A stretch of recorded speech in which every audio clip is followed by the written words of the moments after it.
In every life, there are defining moments. Sometimes it is a single night of crisis, a dark night of the soul, where everything you are is pitted against everything you fear. A struggle that, by dawn, leaves you changed forever. There is no story in ancient literature that captures this experience more strangely or more powerfully than the story of a flawed patriarch named Jacob and the night he physically wrestled with God. When we think of the great fathers of the faith, we often imagine stained glass saints. But Jacob was no saint.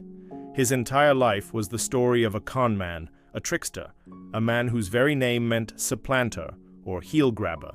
He was a man who spent his life scheming, deceiving, and running. So how did this deeply flawed character become the father of the 12 tribes, the man whose new name would become the name of God's holy nation, Israel? The answer lies in a single, bizarre, and violent encounter on a riverbank in the dead of night. This isn't just a strange tale from the book of Genesis. This is the story of the crucible that forged the identity of an entire people, and it reveals a profound truth about what it truly means to have faith. To understand the man who showed up to that wrestling match, you have to understand the life he had lived. Jacob's story begins with a rivalry in the womb. He was the younger of twin brothers, born clutching the heel of his older brother Esau. From his very first breath, he was grasping, trying to get ahead. His first great scheme was a cold, calculated exploitation of his brother's weakness. Esau, a rugged hunter, came in from the field, famished and exhausted. Jacob, the quiet homebody, had a pot of lentil stew cooking. Esau begged for a bowl. Jacob saw an opportunity. "Sell me your birthright now," he demanded. The birthright was a sacred spiritual inheritance, the right to be the head of the family. Esau, in a moment of fleeting hunger, despised it and traded his entire future for a single meal.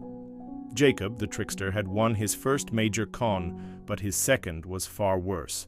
Years later, their father, Isaac, was old, blind, and ready to give his final, irrevocable blessing to his firstborn son, Esau. At his mother's urging, Jacob engaged in an elaborate fraud. He put on Esau's clothes to smell like him and covered his smooth arms and neck with goatskins to feel hairy like his brother. He went into his blind father's tent, lied directly to his face, and stole the blessing meant for Esau. This was not a clever loophole.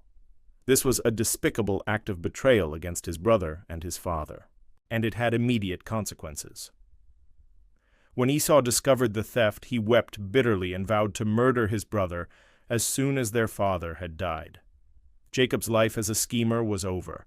His life as a fugitive had begun.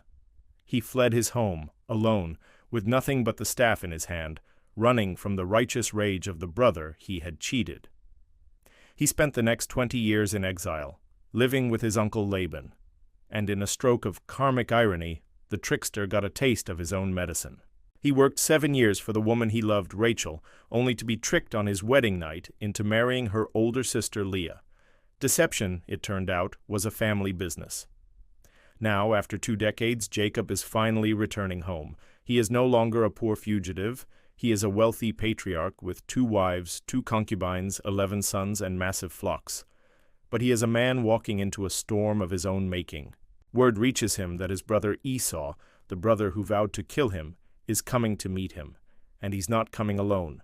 He has 400 men with him. For the first time in his life, Jacob is truly terrified. His cleverness cannot save him. He desperately divides his family and flocks into 2 camps, hoping that if Esau attacks one, the other might escape. He sends waves of extravagant gifts ahead, goats, camels, cattle, trying to appease the brother he wronged. And then he prays.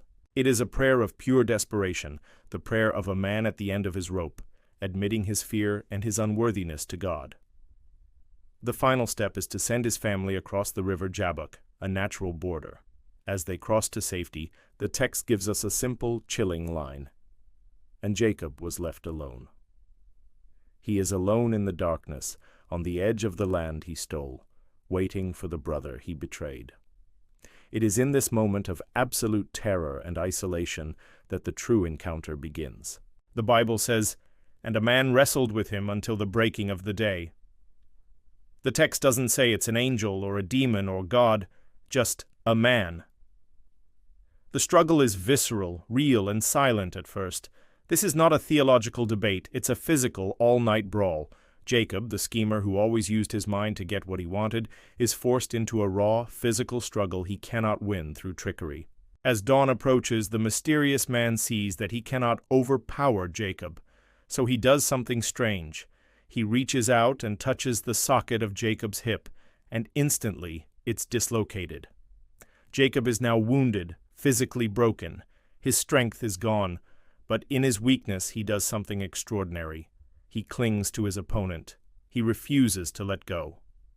The man says, "Let me go, for the day has broken." And Jacob, gasping, holding on for dear life, speaks the words that define his transformation. "I will not let you go unless you bless me." Think of the profound shift. The man who began his life by tricking his brother out of a blessing, who lied and schemed to steal a blessing from his father, is now crippled, beaten, clinging to a divine stranger, and has only one demand, an authentic blessing he knows he cannot steal, but must receive as a gift. The divine being then asks a piercing question: "What is your name?" This is not a request for information. It is a demand for a confession. To answer is to admit everything. And Jacob does. He says, "Jacob." It is an admission of his entire identity. I am the supplanter. I am the deceiver. I am the heel grabber. Only after this confession of his true broken identity can he receive a new one.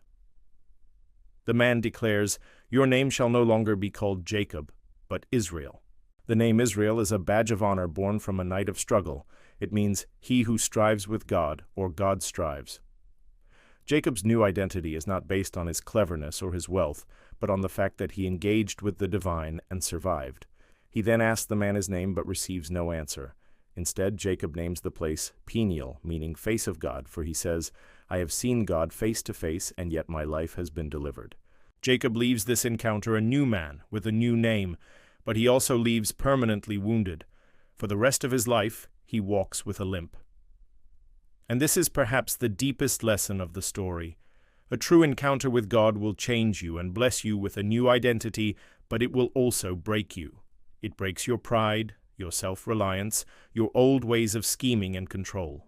You walk away stronger in spirit, but forever weakened in the flesh, leaning on a power that is not your own.